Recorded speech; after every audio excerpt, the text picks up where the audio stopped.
Learn CBT. Lesson number 8. Cognitive distortions.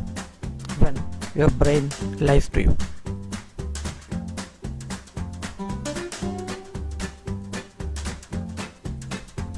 What are cognitive distortions? A definition. Cognitive distortions are exactly what the name implies. Distortions in our cognition. Put it another way, cognitive distortions are biased perspectives we take on ourselves and the world around us. They are irrational thoughts and beliefs that we unknowingly reinforce over time. These patterns and systems of thoughts are often subtle. It's difficult to recognize them when they are a regular feature of your day-to-day thoughts. That's why they can be so damaging, since it's hard to change what you don't recognize as something that needs to change.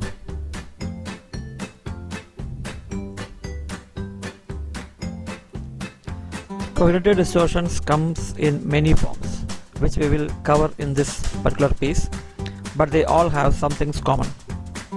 All cognitive distortions are tendencies or patterns of thinking or believing that are false or inaccurate and have the potential to cause psychological damage to the person who experienced them. So, all cognitive distortions do have these three particular tendencies. I request, please do not forget to click on subscribe button and the bell icon to get updates. This is a bit lengthy video. Watch the video completely so as to gain all important information. Cognitive distortions is an important topic to learn to be a successful therapist. It will help you in becoming a successful CBT therapist.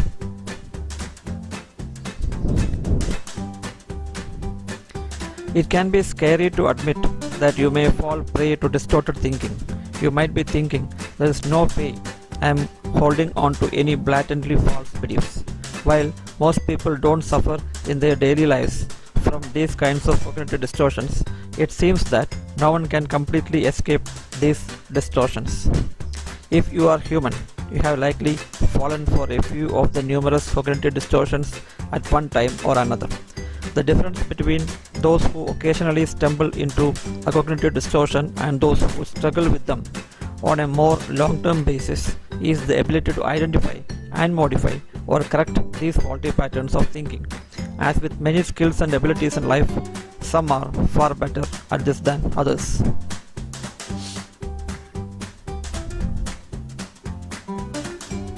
Much of what we know about cognitive distortions comes from the vast body of research conducted by two researchers at the forefront of the field of psychiatry and psychotherapy.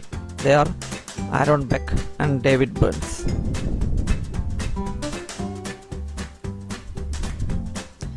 A list of the most common cognitive distortions are given.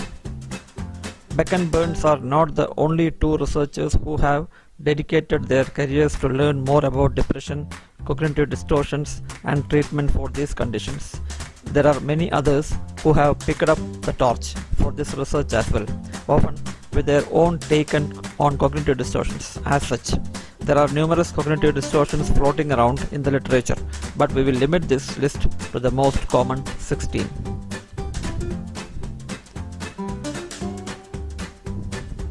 Number 1 is all or nothing thinking or polarized thinking. It can also be known as black and white thinking. This distortion manifests as an inability or unwillingness to see the shades of gray.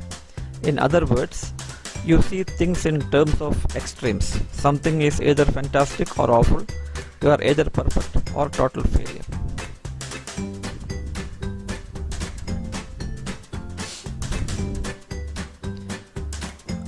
Overgeneralization. This sneaky distortion takes one instance or example and generalizes it to an overall pattern. For example, a student may receive C on one test and conclude that she is stupid and a failure. Overgeneralizing can lead to overly negative thoughts about oneself and one's environment based on only one or two experiences.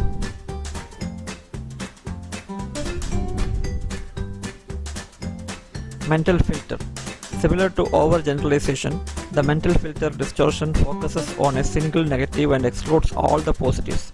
An example of this distortion is one partner in a romantic relationship dwelling on a single negative comment made by the other partner and viewing the relationship as hopelessly lost, while ignoring the years of positive comments and experiences. The mental filter can foster a negative view of everything around you by focusing only on the negative.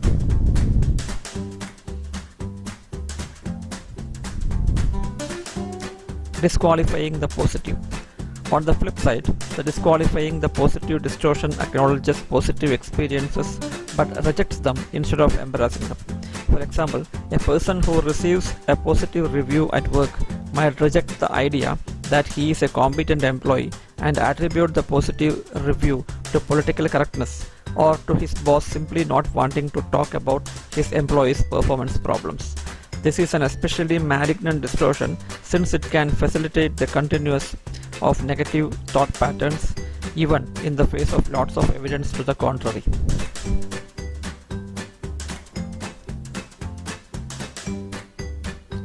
Jumping to conclusions or mind reading. This jumping to conclusion distortion manifests as the inaccurate belief that we know what another person is thinking. Of course, it is possible to have an idea of what other person is thinking, but this distortion refers to the negative interpretations that we jump to. Seeing a stranger with an unpleasant expression and jumping to the conclusion that she is thinking something negative about you is an instance of jumping to conclusion mind reading distortion.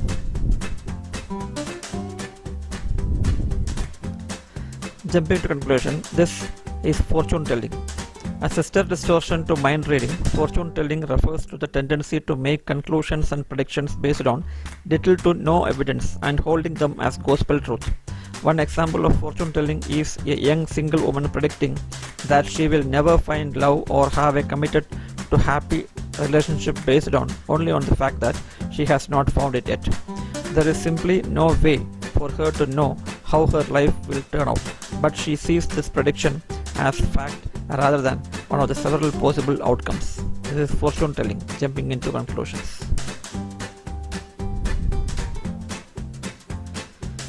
Magnification or catastrophizing or minimization, also known as the binocular trick, for its stealthily skewing of your perspective. The distortion involves exaggerating the importance of meaning of things or minimizing the importance of meaning of things. An athlete who is generally a good player but makes a mistake may magnify the importance of that mistake and believe that he is a terrible teammate, while an athlete who wins a coveted award in her sport may minimize the importance of the award and continue believing that she is only a mediocre player. There are two extremes, magnification or minimization. Emotional reasoning. This may be one of the most surprising distortions to many readers, and it is also one of the most important to identify and address. The logic behind this distortion is not surprising to most people. It is the realization that virtually all of us have bought into this distortion at one time or another. Emotional reasoning refers to the acceptance of one's emotions as fact. It can be described as I feel it, therefore it must be true. Of course, we know this isn't reasonable belief, but it is common one nonetheless.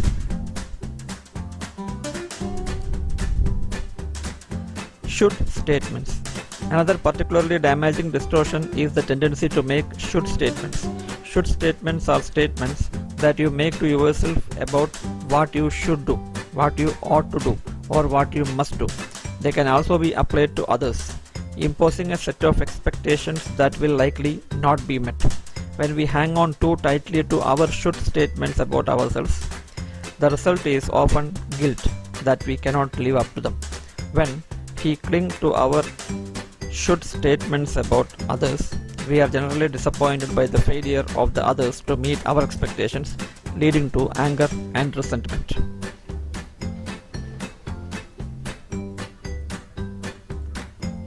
Labeling or mislabeling. These tendencies are basically extreme forms of overgeneralization, in which we assign judgments of values to ourselves or to others based on one instance or experience. For example, a student who labels herself as an utter fool for failing in an assignment is engaging in this distortion, as is the waiter who labels a customer a grumpy old miser if he fails to thank the waiter for bringing his food. Mislabeling refers to application of highly emotional loaded language when labeling. These are labeling and mislabeling distortions for you.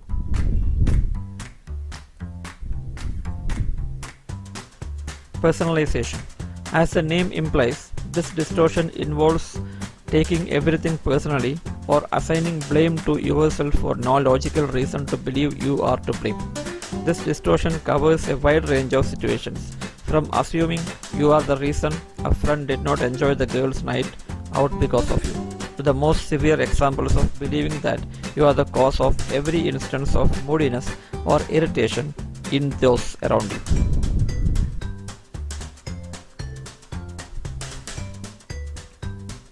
Control fallacies. A control fallacy manifests as one of two beliefs: that we have no control over our lives and are helpless victims of fate, or that we are in complete control of ourselves and our surroundings, giving us responsibility for the feelings of those around us. Both beliefs are damaging, and both are equally inaccurate. No one is in complete control of what happens to them, and no one has absolutely no control over their situation. Even in extreme situations, where an individual seemingly has no choice in what they do, where they go, or what they say, they still have a certain amount of control over how they approach their situation mentally.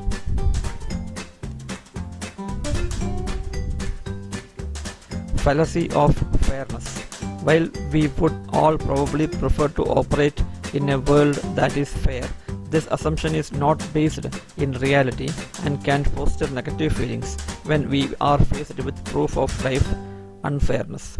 A person who judges every experience by its perceived fairness has fallen for this fallacy, named Fallacy of Fairness, and will likely feel anger, resentment, and hopelessness when he inevitably encounters a situation that is not fair.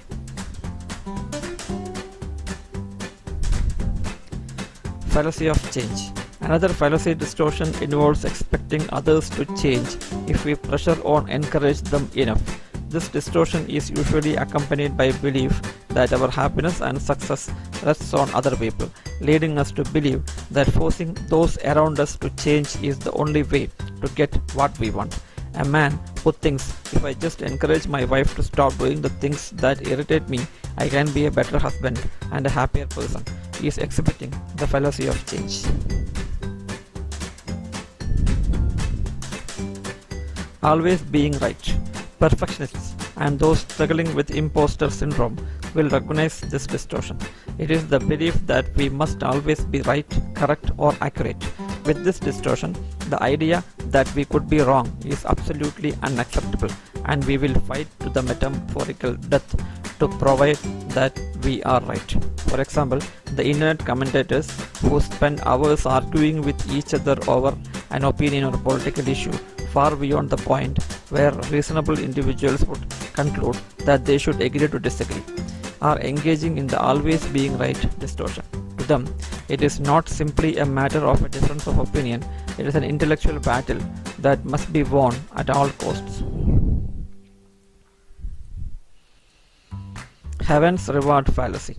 This distortion is a popular one, particularly with the myriad examples of this fallacy playing out on big and small screens across the world.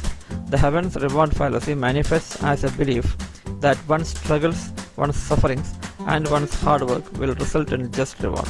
It's obvious why this type of thinking is a distortion. How many examples can you think of just within the realm of your personal acquaintances where hard work and sacrifice did not pay off?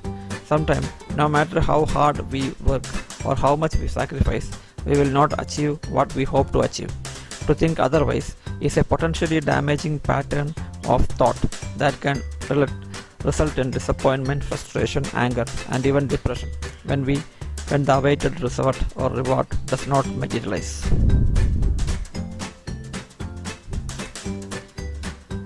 Next video in the CBT Learn CBT series will be 10 proven methods for fixing cognitive distortions. Thanks for watching. Please please do not forget to click on the subscribe button and bell icon to get updates.